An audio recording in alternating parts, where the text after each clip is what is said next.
like to begin tonight with a bit of a confession.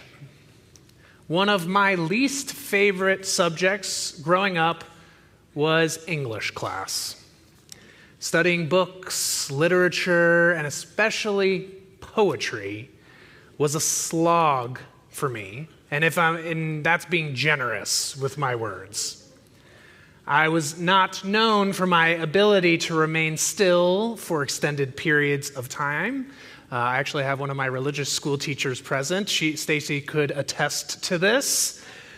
And my lack of patience made English or other literary-related topics, and of course the bane of my existence, summer reading, quite the challenge. At that time, I was much more interested in the facts, puzzles, and formulas of math, science, and even history and social studies. I sought clear answers and simple truths, not the obscurity of metaphors and motifs. It is quite the surprise looking back on those years, since the work of a rabbi and the world of Jewish tradition is exactly what I chafed against as a child, a world of stories and metaphors. The journey from there to here happened over the course of many years, and a pivotal moment came during my studies at Hebrew Union College in Cincinnati when we studied a poem by Emily Dickinson entitled, "Tell All the Truth, but Tell It Slant." I want to offer this tonight. Tell all the truth, but tell it slant. Success in circuit lies. Too bright for our infirm delight, the truth's superb surprise.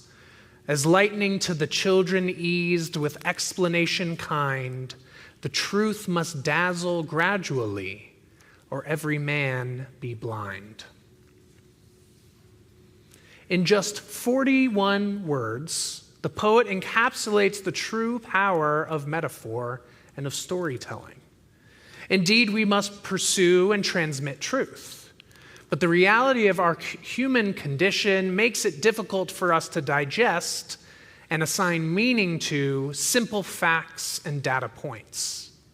Instead, we need narratives, we need themes, characters, art, poetry, music to express and transmit greater truths about the world, and most importantly, use those things to understand our place within it. Without stories, without metaphors, we are merely witnesses to a chaotic and often mysterious world. It is with them and through them that we are able to create a sense of identity and belonging. As Joan Didion famously wrote in her 1979 collection of essays, The White Album, "We tell ourselves stories in order to live. We interpret what we see, select the most workable of the multiple choices. We live entirely by the imposition of a narrative line upon disparate images, by the ideas with which we have learned to freeze the shifting phantasmagoria, which is our actual experience." What she is saying is that whether it be consciously or unconsciously, we are constantly creating, shaping, and sharing stories about the world and about ourselves. It could even be said, and has been said, that who we are is not a collection of names, our birthdays, our social security numbers, but actually our unique collections of stories, narratives about the past, the present, and what we yearn for in the future. This Shabbat, we not only begin the book of Numbers with Parshat Bamidbar, but we are also preparing for the holiday of Shavuot, which comes in just a couple of days. The story of Shavuot as a holiday could be told in multiple chapters, but in our times, it is perhaps best known as the day on which the Torah was given to the Israelites at the foot of Mount Sinai. And we are taught that this is an event that did not happen just once upon a time, but happens each and every year. Each year, all of us, young and old, Jew by chance, Jew by choice, all of us have the opportunity to receive the Torah anew. But what does that really mean, to receive Torah? Now, there are many descriptions of what our ancestors experienced at Sinai. They are all excellent lessons in metaphor, the attempt to put words to what was an indescribable experience. Our texts abound with mystical and even psychedelic images explaining that the people, quote, saw sounds and heard sights, that the letters of the Torah were seen in the sky as black fire on white fire. Perhaps to use Dickinson's words, the experience of hearing God's voice at Mount Sinai was too bright for our infirm delight. We are taught that each person heard the words individually, and some even say that multiple words could be heard at once. But what might it look like for us to reenact this moment? For most of us, it will likely not be a mystical moment like the ones described in our tradition, although the common practice of late-night Torah study that we will be engaging in partnership with Beth Shalom just this Sunday evening, this late-night study could potentially induce such a mystical experience. And for many of us, it may not even mean engaging in traditional text study. Rather, our return to the foot of Sinai offers an opportunity to re-engage with those sacred stories and metaphors that define us, both as a community and even as individuals. You see, what binds us together as a Jewish people is not shared ancestry or shared genealogy. It is not even, dare I say, shared belief. Just ask for two Jews' opinions on any subject. Instead, what binds us together is our shared stories and the rituals and observances that bring them to life each and every year. By receiving a Torah anew, we reaffirm that the stories, the narratives, and the metaphors that we have inherited continue to shape who we are and who we wish to be.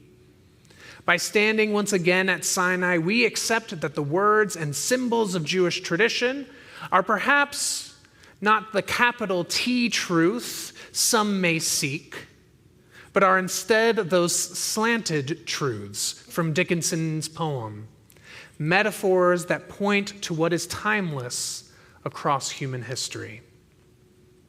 On Shavuot, we affirm that our stories can help fill our lives with meaning in the face of what Joan Didion described as the shifting phantasmagoria of our actual experience. There's a well-known teaching by the Kedushat Levy, Rabbi Levy Yitzchak of Berdichev, an 18th century rabbi, that the final count of the first census in the book of Numbers totaled 603,550. And this number is equal to the number of letters contained within a Torah scroll. He goes on to teach that just as one letter renders a Torah scroll unfit for use, so does the loss of even one person prevent all of us from fulfilling our divine mission as a people.